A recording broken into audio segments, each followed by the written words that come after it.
A mensagem, peça 1448. Tema desta noite: a favor da vida, não matarás.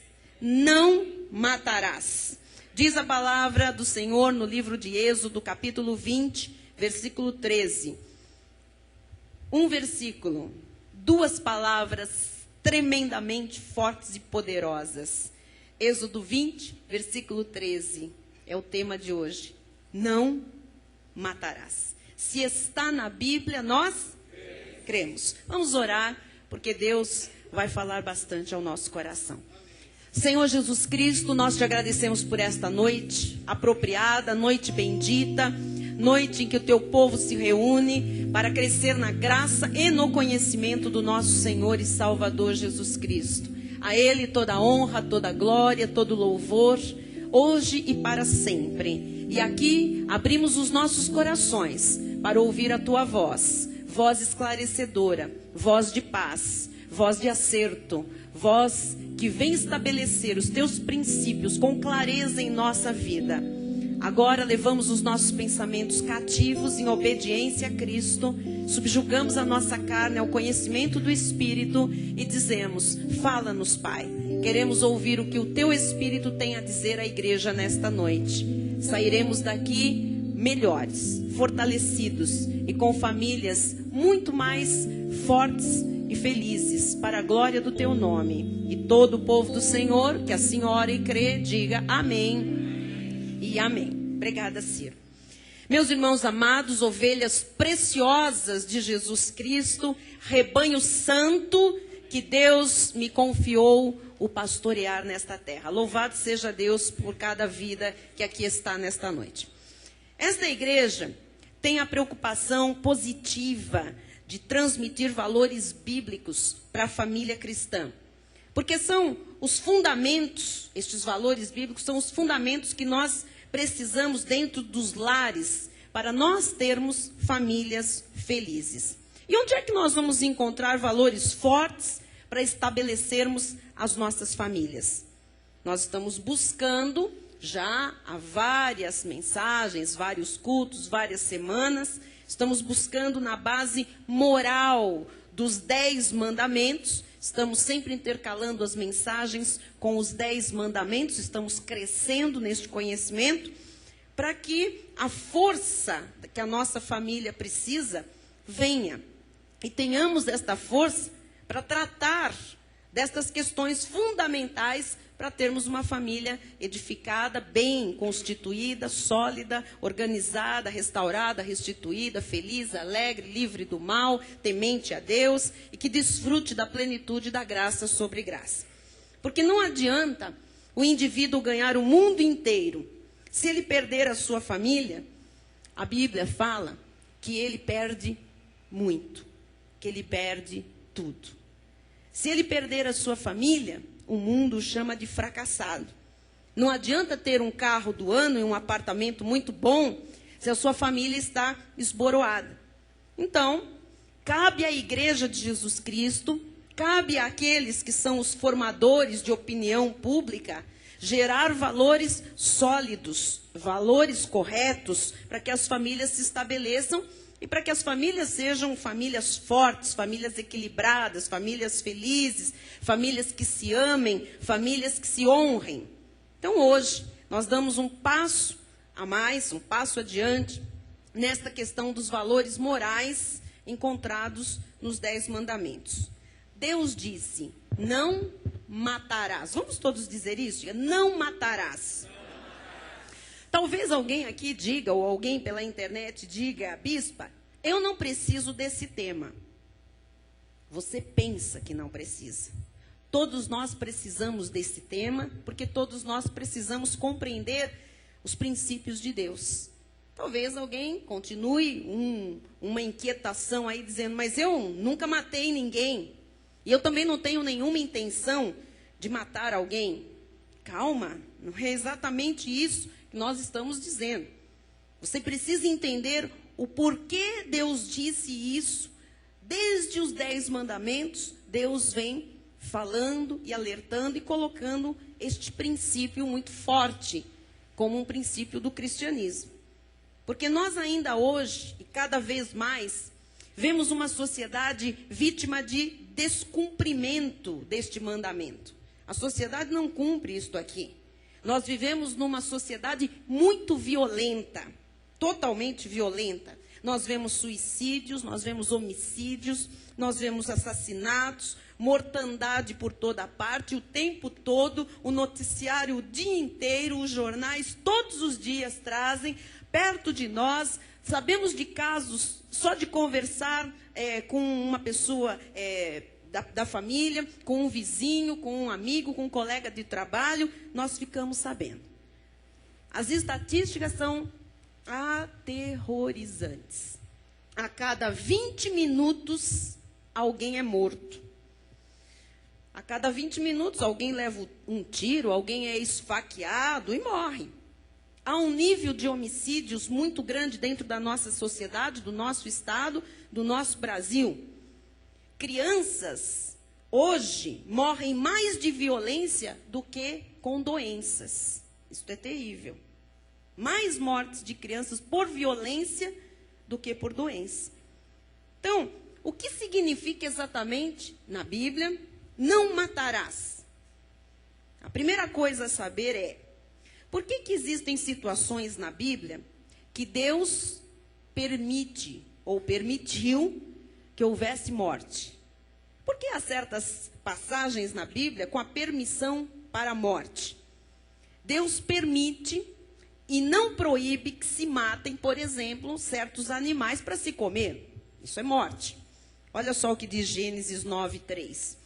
Tudo que se move e vive, ser-vos-á para alimento. Como vos dei a erva verde, tudo vos dou agora. Então, Deus permite que se mate certos animais para alimento. Segundo lugar, Deus permite, à luz da Bíblia Sagrada, e eu não vou entrar neste ponto, por favor, isto não é para um culto rápido, isso é para um estudo profundo, não é? Mas Deus permite, na Bíblia Sagrada, uma pena capital em certos casos. Veja, por exemplo, Levítico 24:21. Quem matar um animal, restituirá outro. Quem matar um homem, será morto. Então, isto aqui o que é? Isto é pena capital. Permitia a Deus uma justiça exata, não uma vingança. Dizia a respeito à justiça pública, isto aqui, não a vingança particular. Era uma lei pública logo no início da formação do povo de Israel. Terceiro lugar, Deus permite que se mate em questões de guerra. Em questões de guerra é impossível que não se morram pessoas. Então, quando se defende uma sociedade, quando se defende uma nação, quando se defende uma família, olha o que diz Eclesiastes 3:8. Tempo de amar, há tempo de amar e tempo de aborrecer. Tempo de guerra e tempo de paz. Há tempo de guerra. Às vezes se pensa assim, como é que se mata na guerra? Cadê Deus? Só que nestas questões de guerra, nestas questões políticas, de defesa de um país, de uma nação, de integridade de um povo, há permissão de matar. É guerra. Então, o que nós vamos aprender agora, eu mostrei aqui aspectos de permissão da morte na Bíblia Sagrada. Mas nós vamos aprender, a partir de agora, quais são os aspectos que Deus não permite. Isso é o que nos interessa como cristãos, como evangélicos, como povo de Deus sobre a terra, como protestantes que somos. E o que tem a ver, não matarás, bispa, com a minha família, porque que eu me entenda, esta série é sobre família. Então, o que isso tem a ver? Não matarás. Você sabe em que seio aconteceu o primeiro homicídio? Foi no seio de uma família. O primeiro homicídio foi no seio de uma família. Vamos ver Gênesis 4:8. Disse Caim a Abel, seu irmão, vamos ao campo. Estando eles no campo, sucedeu que se levantou Caim contra Abel, seu irmão, e o matou. Então veja, o primeiro homicídio foi no seio de uma família. Logo, este mandamento, não matarás, tem que estar bem claro no seio das famílias. Porque grandes e sérios homicídios, você sabe, acontecem na nossa sociedade, tem acontecido dentro das famílias. São homicídios que se passam, coisas horrendas dentro das casas. Você vê aí, neto degola a avó, não é verdade? Você vê filho mata o pai, filha mata o pai e a mãe dormindo na cama, na sua própria casa. Genro esfaqueia a sogra. Tem gente que diz, esse tem razão. Não. Marido mata e esquarteja a mulher. São tantos os noticiários, são tantos os casos, não é? Investigadores de polícia atiram em mulher. Tem um que atirou pelas costas, matou a mulher pelas costas. Filho encomenda para a quadrilha a morte dos pais. Esposa manda matar o marido pela herança da loteria. O homem já não tinha as pernas, manda matar. O que interessa é o dinheiro. Não é verdade? Nós vemos um filho mata a avó para ficar com o dinheirinho da avó. Um filho, um neto, para ficar com o dinheirinho para comprar droga. Então, dentro das famílias, nós temos visto os homicídios, mais as mortes, né, os assassinatos mais hediondos, as coisas mais horrorosas. E para nós que somos evangélicos, onde é que entra esta questão, não matarás? Então, vamos lá agora, preste bem atenção. Primeiro lugar, Deus diz, não matarás no que diz respeito ao suicídio. É importante nós tocarmos neste ponto, entendermos como a Bíblia focaliza o suicídio. Porque muitos jovens têm se suicidado na nossa sociedade. É um número que não é revelado, mas as estatísticas dizem que o número de suicídios entre jovens no nosso país cresce todo ano de uma forma alarmante. Muitas pessoas pensam assim, a vida é minha, eu faço dela o que eu quiser. Se eu quiser terminar com ela, eu termino. Irmãos, só Deus pode tirar a vida. E nós temos que ensinar as pessoas que suicídio é proibido por Deus. No livro de Jó, capítulo 14, versículo 5, diz: visto que os seus dias estão contados, contigo está o número dos seus meses. Tu ao homem puseste limites, além dos quais não passará. O que é isto aqui? Deus deu a vida e Deus determinou um limite para cada um de nós. Daquele limite, ninguém vai passar. Deus estabeleceu quanto cada um de nós irá viver. Sempre existem pessoas que consideram a possibilidade do suicídio em potencial. Se alguém considera essa possibilidade como o fim das suas mazelas e dos seus dramas, em nome de Jesus, não faça isso, porque Deus proíbe o suicídio. Há esperança em Jesus. Ainda que esteja ali, à beira de um abismo ou no abismo, há esperança em Jesus Cristo. Amados, e Deus é tão bom que Ele livra da tentação do suicídio. Ele livra do desespero, Ele livra da angústia. Em 1 Coríntios, o apóstolo Paulo diz em 10:13, não vos sobreveio tentação que não fosse humana, mas Deus é fiel e não permitirá que sejais tentados além das vossas forças. Pelo contrário, juntamente com a tentação vos proverá livramento, de sorte que a possais suportar. É que às vezes a guerra interna é tão grande, o desespero é tão grande, que a pessoa joga tudo para o alto e ela pensa no suicídio. Mas quando Deus diz, não matarás, Deus está mostrando que Ele é contra. Ele não aceita o suicídio. Ele dá o escape. Mesmo que a tentação seja grande, Deus é fiel para prover escape. Mas, bispa, a Bíblia fala de uma pessoa que se enforcou, que se suicidou.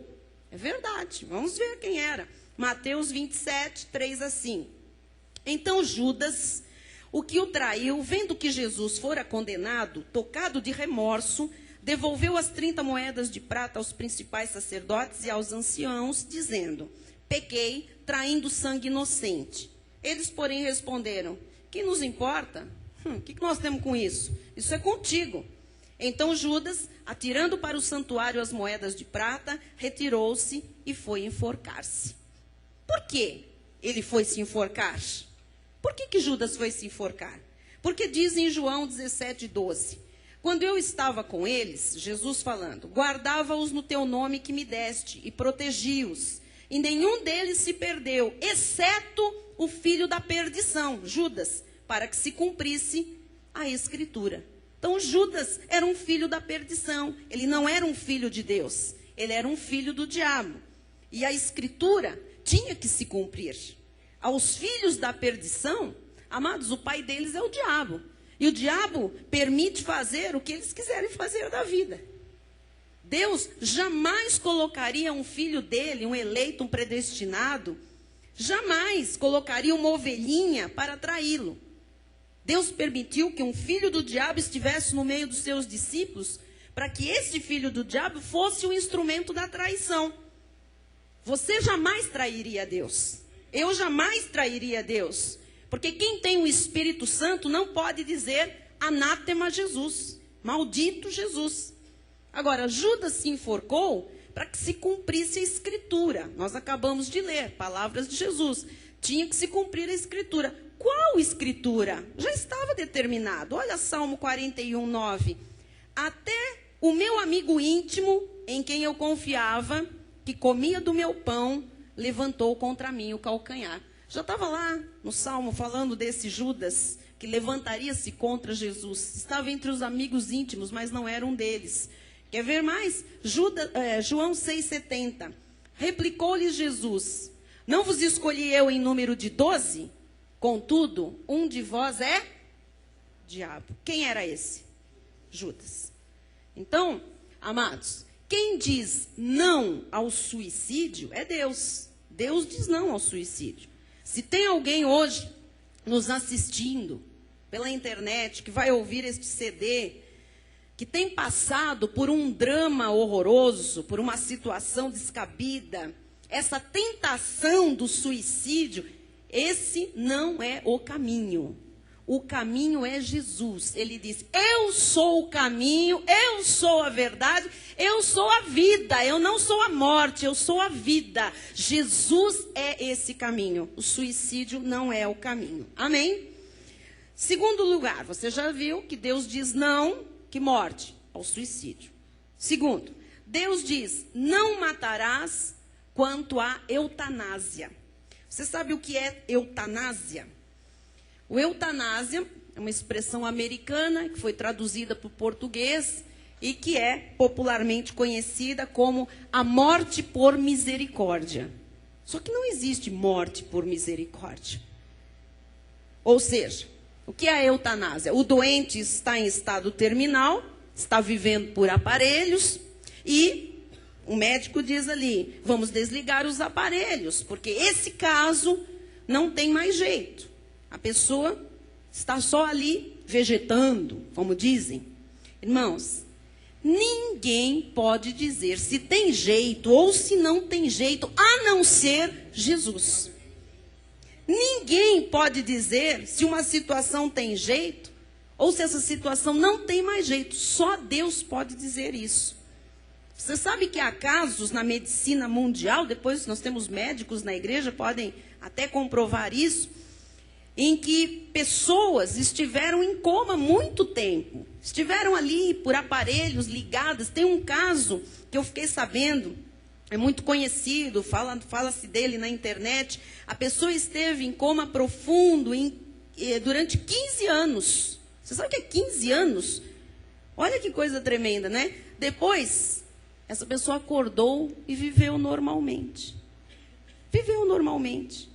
Eu conheço um testemunho, particularmente, de uma pessoa que estava com morte cerebral, estava ligada em aparelhos e estava numa UTI num hospital aqui em São Paulo.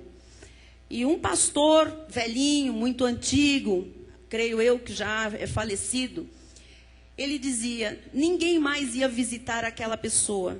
Era um membro da sua igreja. E ele dizia, está lá esquecida, porque a pessoa está ali, não corresponde, fica ligada, cheia de fios, de coisas. E eu vou lá 3 vezes por semana e eu oro com aquela pessoa. E nós perguntamos a ele, o pastor ora com a pessoa, por a pessoa? Ele diz, não, eu oro com a pessoa. Mas como ora com a pessoa? Há um espírito naquela pessoa. E a palavra de Deus é para o espírito. Ela é uma espada mais cortante do que qualquer espada de 2 gumes. E ela é apta para discernir alma de espírito, penetrar juntas e medulas. Ela tem como discernir intentos do coração. Ela vai no cerne da pessoa, porque é a palavra de Deus e essa palavra não volta vazia. E ele diz, eu vou ali e eu falo com a pessoa. E eu falo. E nós perguntamos, nós éramos muito jovenzinhos, adolescentes, perguntamos, mas e o que acontece? Ele diz, não aconteceu nada por muitas semanas. Mas um dia, eu falava a palavra, eu jogava a virtude, eu falava a vida, e ele não conhecia a graça que nós conhecemos hoje. E ele disse um dia, eu sei que o teu espírito capta tudo isso, recebe esta palavra. Me dá um sinal. E ele orou a Deus, se isto é real, se isto está acontecendo. E pela primeira vez, aquela pessoa mexeu os pés e as mãos, em sinal de que havia vida ali e havia um entendimento no espírito. Esse pastor saiu correndo, chamou os médicos e disse, houve reação. Ficou louco, o velhinho está gagá, não é possível, não, muito tempo. Ele diz, eu não saio daqui, agora eu vou ficar aqui, eu vou vir todos os dias, porque esta pessoa está recebendo vida através da palavra. Em 10 dias, aquela pessoa estava de volta à vida, com um testemunho que glorifica até hoje, não sei onde anda, o nome do Senhor. Amados, amém, louvado seja Deus. Eu ouvi isso de alguém que passou por essa experiência de estar lidando com alguém que estava praticamente morta. Uma pessoa praticamente morta. Então, a palavra de Deus é muito clara. Não é para desligar nenhum aparelho. Deus tem o poder de vida e o poder de tirá-la também. Diz o livro de Jó, capítulo 12, versículo 10. Na sua mão está a alma de todo ser vivente e o espírito de todo gênero humano. Está escrito na Bíblia, se está na Bíblia, nós? Então está onde? Está na sua mão. Está nas mãos de Deus. Não está no aparelho. Não está na ordem da medicina, dos médicos. A minha alma e o meu espírito estão nas mãos de Deus e o seu também. Então só Deus pode dizer quando a vida terminou. Nós cristãos não podemos permitir a ninguém desligar qualquer aparelho. Só Deus pode dizer quando uma vida terminou. A verdade é que Deus disse, não matarás. Ninguém pode dizer desliga.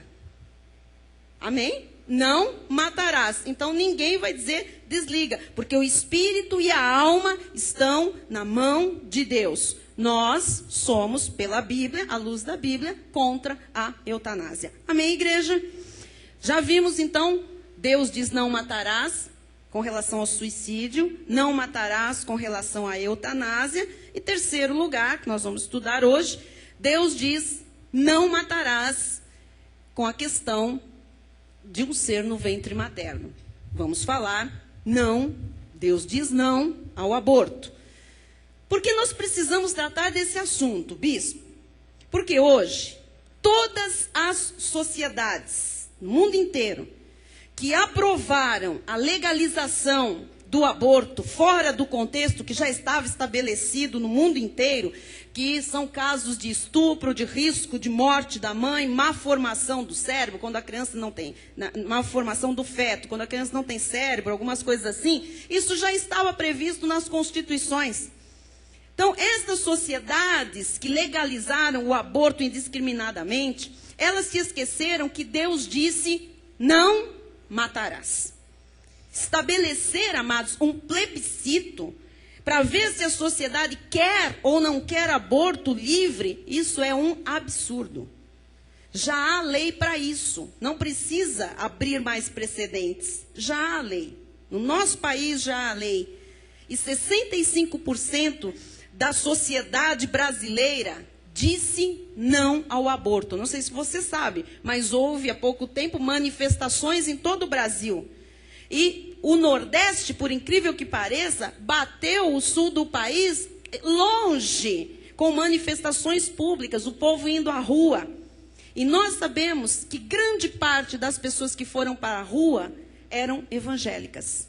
Então, nós estamos aqui, amados, mostrando que 65% da nossa sociedade já disse não agora, ainda que já existissem leis para o aborto no nosso país. Se nós não pensarmos nisso, se nós não nos posicionarmos, nós vamos ter uma série de abortos indiscriminadamente. Nós já temos, no nosso país, 2 milhões de abortos feitos anualmente, que são conhecidos, tá? Contada. 200 mil mulheres por ano no Brasil sofrem de algum problema físico porque fizeram um aborto com uma parteira, fizeram um aborto em casa, meteram uma agulha de tricô, arrebentaram órgãos, beberam um chá, não sei dos que, tomaram certas drogas. O governo é que tem que resolver essa questão. É o governo? O governo deve fazer, amados, campanhas educativas e ensinar a população como é que se evita filhos. Não é ficar distribuindo camisinha no carnaval que vai resolver problema de sexualidade no nosso país. Existem métodos anticoncepcionais legais. Não estamos falando de pílulas abortivas, estamos falando de métodos contraceptivos legais. Isso qualquer médico aqui na nossa igreja, qualquer médico pode ajudar uma pessoa a escolher a melhor forma de evitar filhos. O Brasil, a população, já disse não ao aborto. Mas quem disse que não? Os evangélicos. Foram os evangélicos que se mobilizaram em alguns lugares, em algumas capitais, foram para a rua, fizeram abaixo-assinado, usaram a internet de monte para dizer não ao aborto. E por que nós somos contra o aborto? Porque no Salmo 139, 13, diz assim: pois tu formaste o meu interior, tu me teceste no seio de minha mãe. Tu me teceste no seio de minha mãe. Quem tece é Deus. Quem forma é Deus. Quando existe a fecundação, no momento da fecundação, já há vida. Hoje existe aí grandes médicos, que me desculpem, que são aí os cientistas das genéticas e etc., como fazer as pessoas terem filhos, e as pessoas pagam aí o valor de um apartamento, que eu sei, um valor de uma casa, para poderem engravidar, para poderem levar adiante a termo aquela gravidez. E nas palestras que se dão a estes pais, chamam ali as pessoas, porque vão ter que eliminar ali alguns óvulos fecundados, e diz, não, nesse período em que se elimina, não é vida. Mas aquele que fica é. Os outros que se jogam fora não são. Aquele que fica é, e tem a mesma idade. Quando existe fecundação, já há vida. Se não interromper aquela fecundação, vai formar, parece que em 7 dias, o tubo neural, vai formar o sistema nervoso, o coração, os olhinhos e tudo mais. E 9 meses depois, nasce uma criança inteira, gente, com alma, com espírito. Amém?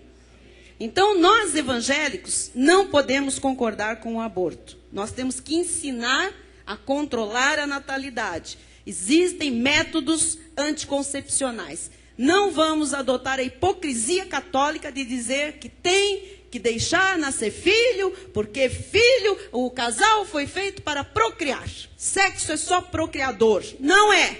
Sexo é para procriar, mas sexo é para ter prazer entre um homem e uma mulher. E foi Deus que criou as coisas desta forma, por isso nós vemos isso com pureza, com santidade e com a reverência que a vida conjugal merece. Amém? Então, assim, amados, existem métodos para não ter filhos. E as pessoas precisam conhecer isso. Eu sei que tem gente que diz, mas é uma mãe, bispa, que já tem 12 filhos. O pai ganha salário mínimo. E aí, como é que fica? Ora, por que a Secretaria da Saúde não faz campanha? Não fez antes? Não ensinou, não educou, não colocou isso como prioridade para impedir a gravidez? E como é que se impede? São muitos os métodos contraceptivos, muitos. Tem que ensinar o povo. Nosso país é considerado país emergente nas questões básicas. Não é nem de terceiro mundo, é de quinto mundo, amados. Tem que ter esta educação, o povo de Deus. A população em geral tem que ter esta educação. Nós temos que pensar no que a Bíblia diz. Que Deus teceu no seio da mãe. Foi Deus.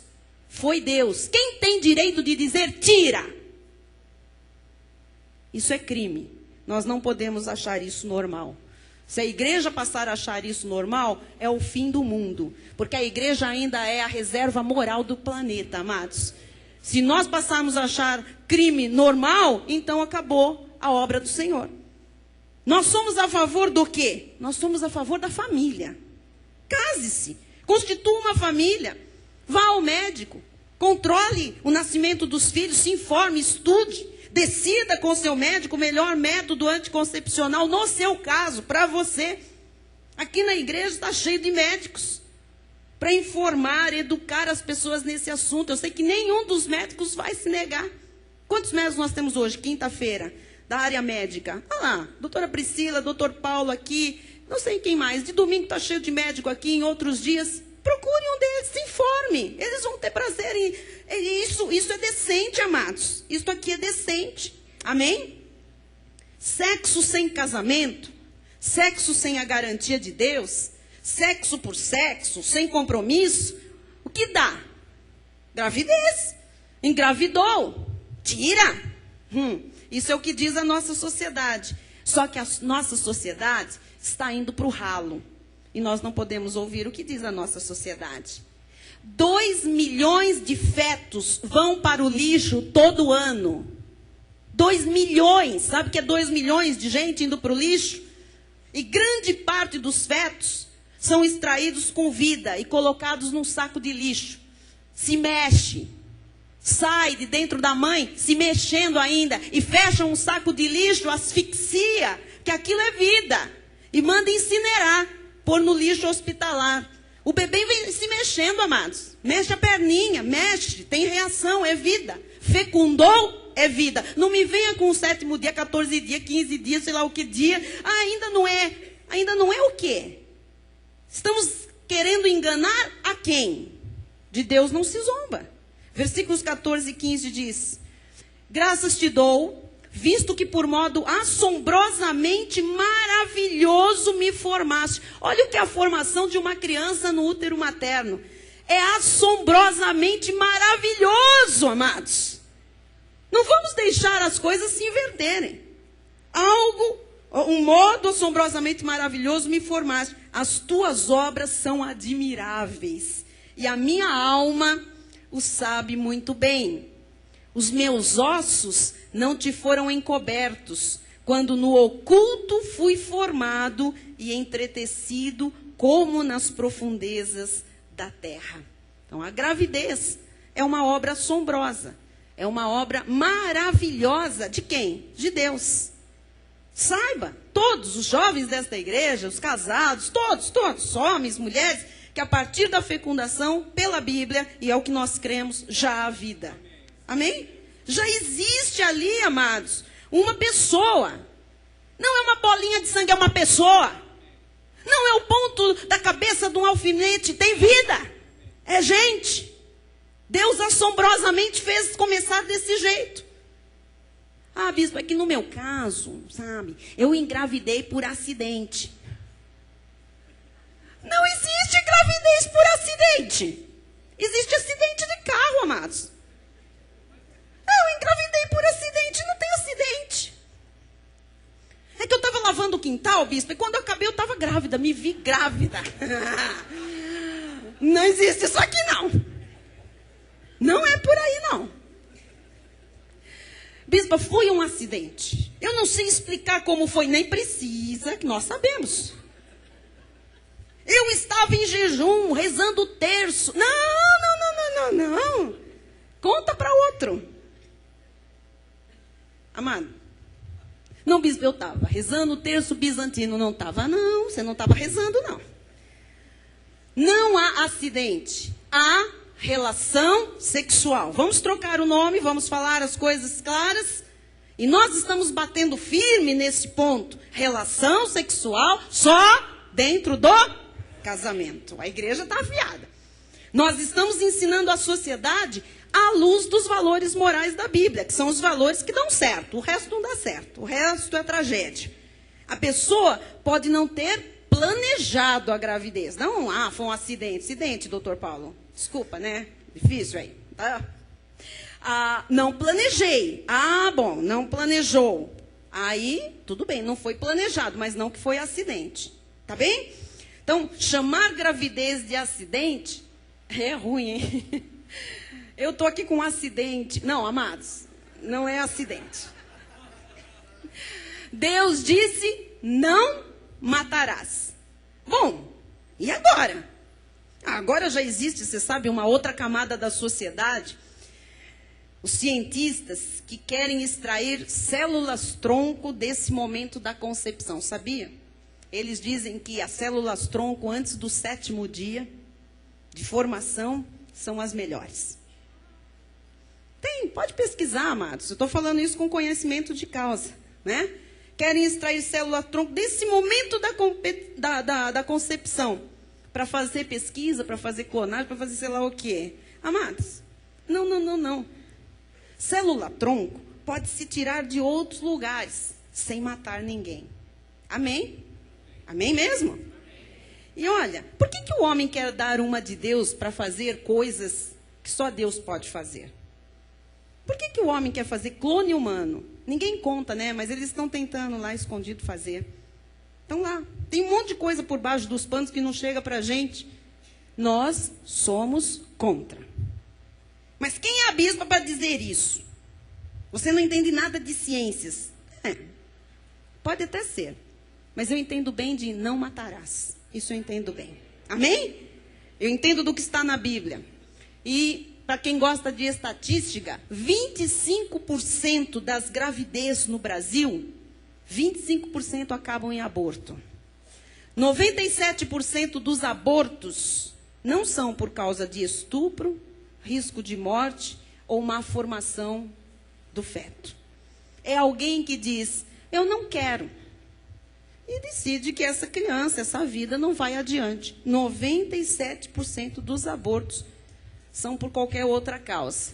Deus diz, não matarás. Aborto é homicídio. Bispo, mas eu não quero ter este filho. Este filho é indesejado. Mas Deus quer. Deus quis. Deus permitiu. E você vai ter que assumir isso. Mas a pessoa, bispa, sabe o que é? Ela fez o que fez. Fez escondidinho, fora do casamento, engravidou. E agora? E agora para aparecer na sociedade? E agora para aparecer em público? E agora para aparecer na igreja? Agora tem que assumir, viu? Agora tem que assumir. Ou então não fizesse o que fez. Por isso é que nós estamos ensinando que sexo só dentro do casamento.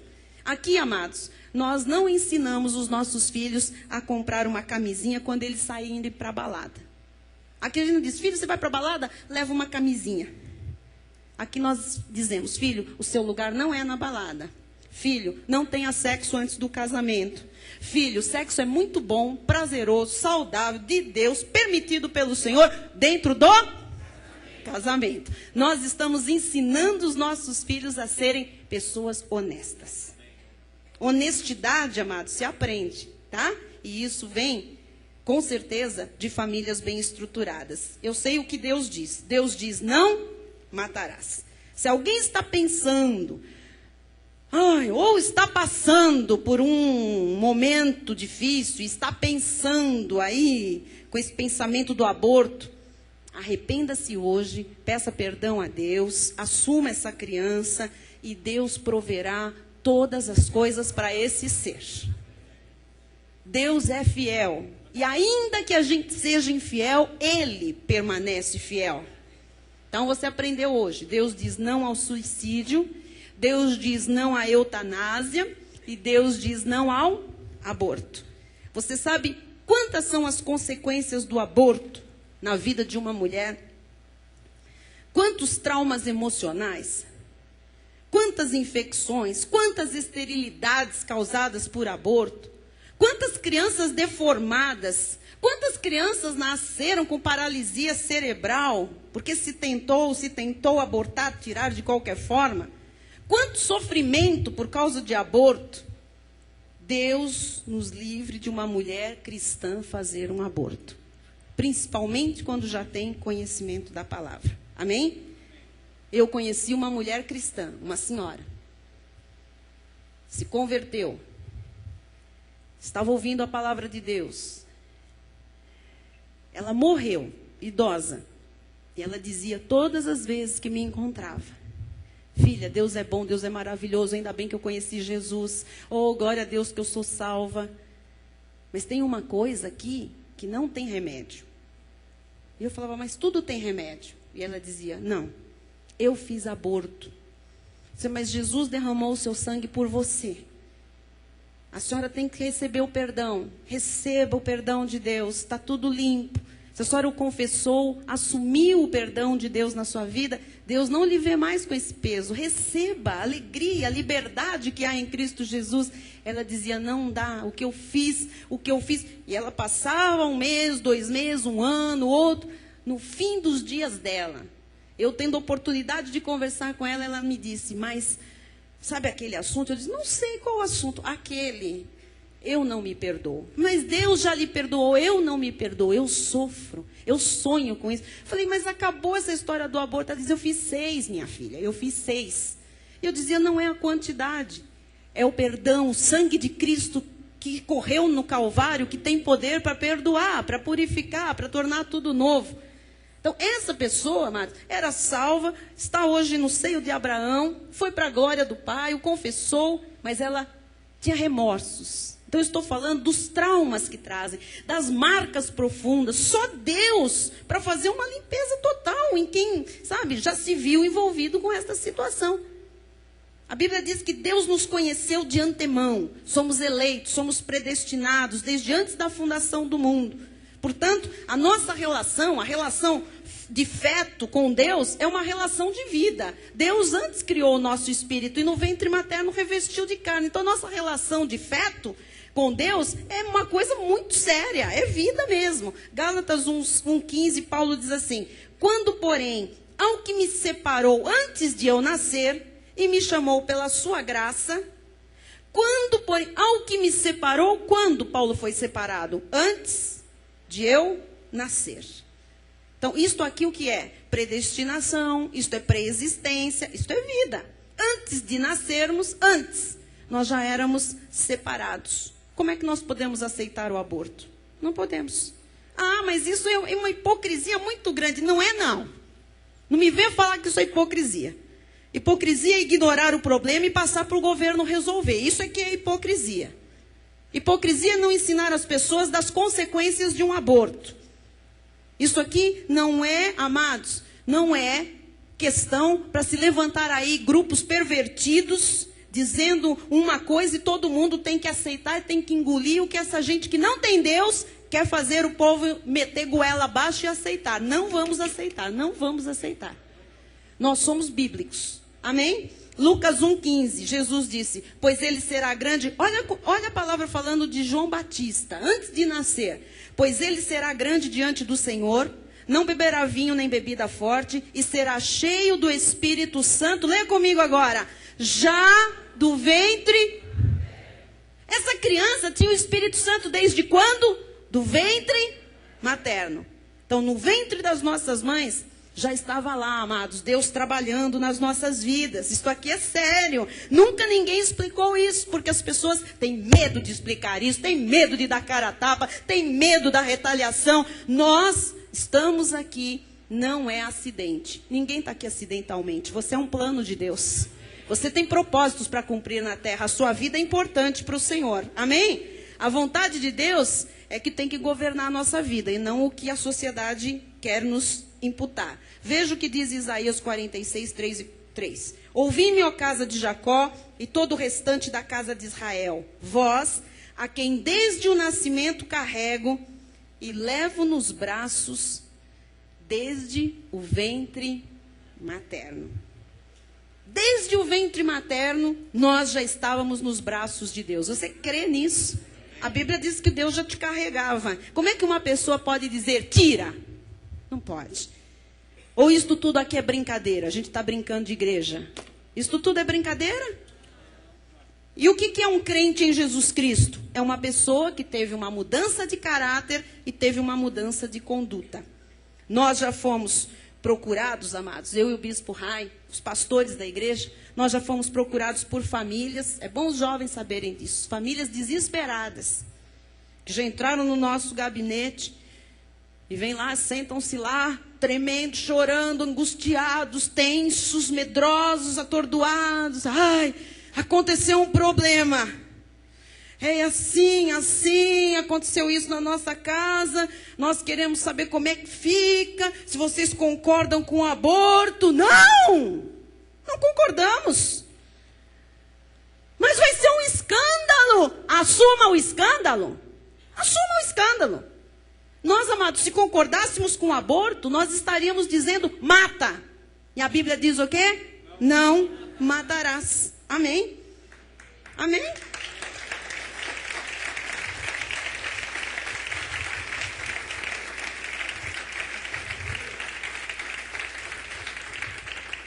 Eu não tenho tempo para dar o meu testemunho sobre esse assunto. Talvez alguns estejam dizendo assim, por que a bispa está tão enfática a respeito disso? Né? Porque eu vivi uma situação em que os médicos diziam, pode tirar. A medicina me autorizou a fazer um aborto. E eu disse, não. Se Deus quiser, Ele fará. Eu não farei. Bispa, sério? Sério. Eu passei 9 meses de uma gestação ouvindo. Você não está preparada para ver o que você vai ver. Você não está preparada para ver o que você vai ver. As minhas orações já eram, Deus, me ajuda, me ensina a cuidar do que eu vou ver, afinal. Os meus ultrassons, as minhas ultrassonografias, eram proibidas de serem realizadas, para que ninguém visse o que estava no meu útero. Amados, eu sei o que é a dor de estar gerando sem perspectiva.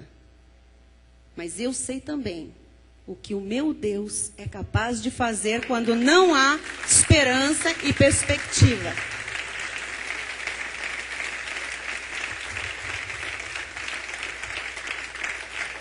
Amém. E num culto como esse, apenas era um domingo, um homem de Deus foi visitar a nossa igreja. E era o convidado da noite para pregar, não nos conhecia. E ele estava no meio de uma mensagem e ele disse, eu vou parar agora, porque Deus mandou dizer a alguém que está aqui, que Ele está pegando tudo que está deformado, torto, sem forma, sem chance, e colocando tudo no lugar em perfeição. Eu era uma mocinha, novinha, sentada num canto da parede, e as cadeiras ficavam encostadas na parede. E naquela hora, ninguém sabia de quem se estava falando, porque aquilo não tinha se tornado público, só a liderança da minha antiga igreja sabia. E a minha barriga batia na parede. Eu grávida de 6 para 7 meses, a minha barriga, ela batia na parede, chacoalhava, e eu dizia para o meu marido, Rai, essa criança vai nascer agora, alguma coisa vai acontecer, porque isso não é normal. E um turbilhão se passou. E esse homem nem percebeu de quem era a situação. Ele apenas disse: agora tudo está sendo colocado no devido lugar. Haverá perfeição. Essa perfeição, segunda-feira, fez 20 anos de idade, para a glória do Senhor. Amém.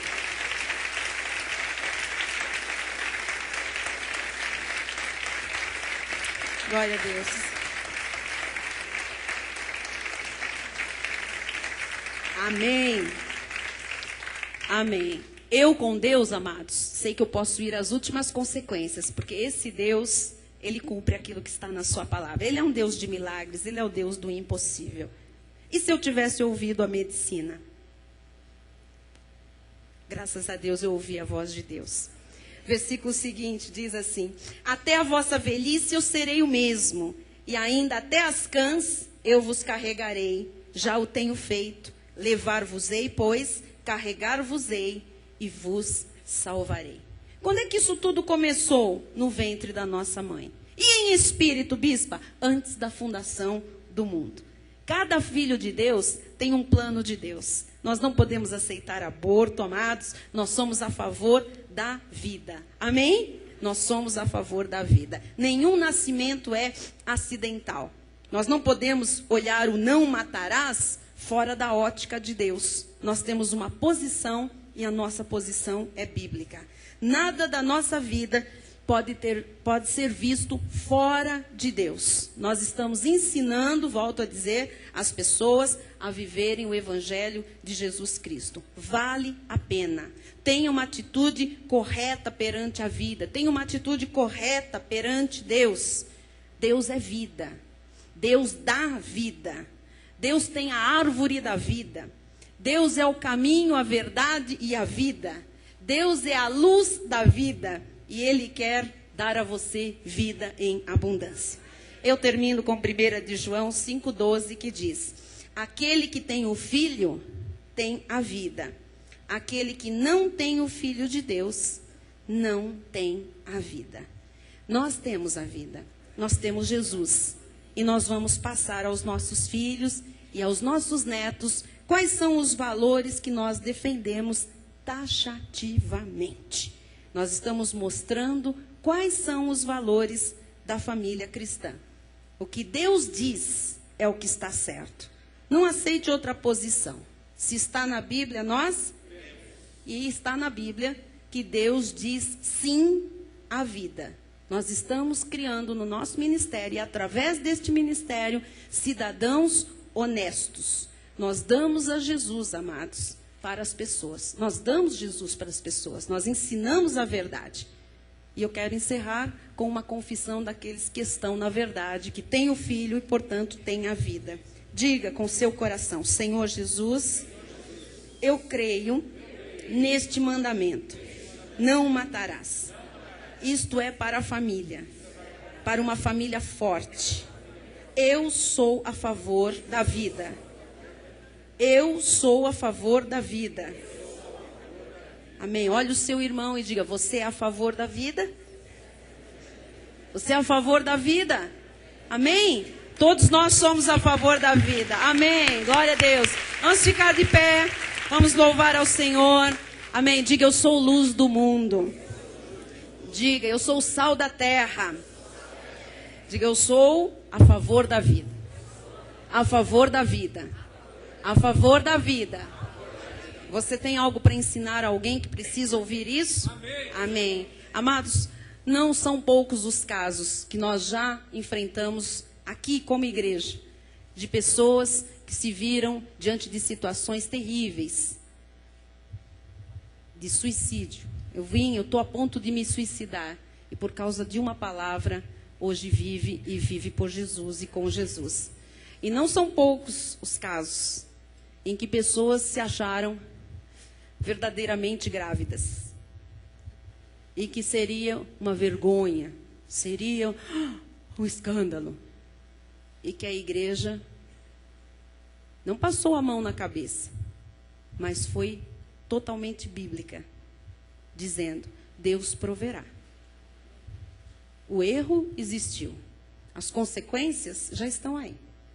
A dor, a vergonha, isso já é a sementeira do plantio errado, fora do plano de Deus. Quem somos nós para condenar, para afastar, para mandar embora, para pisar em alguém que erra? Todos erram. É que alguns erros, a barriga não cresce.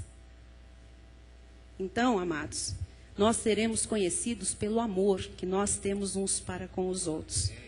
Nós ensinamos como medida preventiva para as famílias serem fortes. Mas o sangue de Cristo já cobriu todos os casos em que a falta de conhecimento, a carne enganou e as pessoas caíram. Quero que você receba totalmente o perdão de Deus na sua vida, independente de qual seja a situação.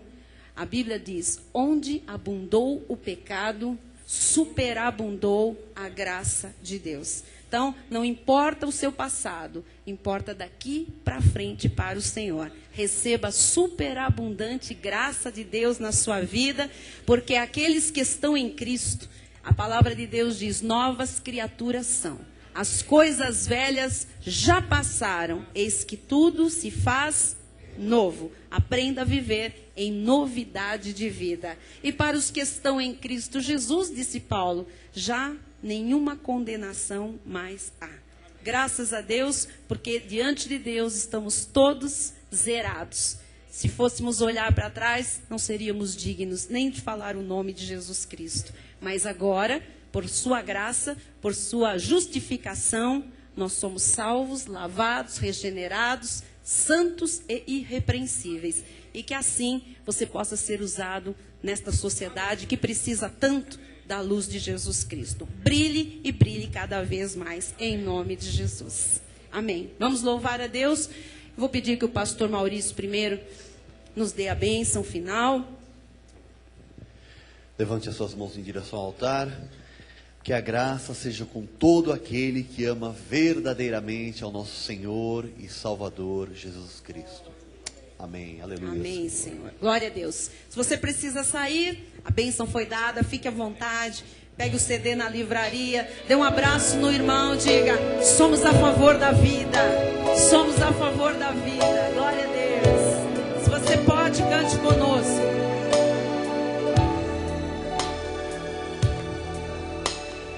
Ninguém pode impedir a mão de Deus. Ninguém pode impedir o seu agir, o seu propósito. Ele cumprirá em mim tudo que planejou. Ele fará.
Boa noite a todos.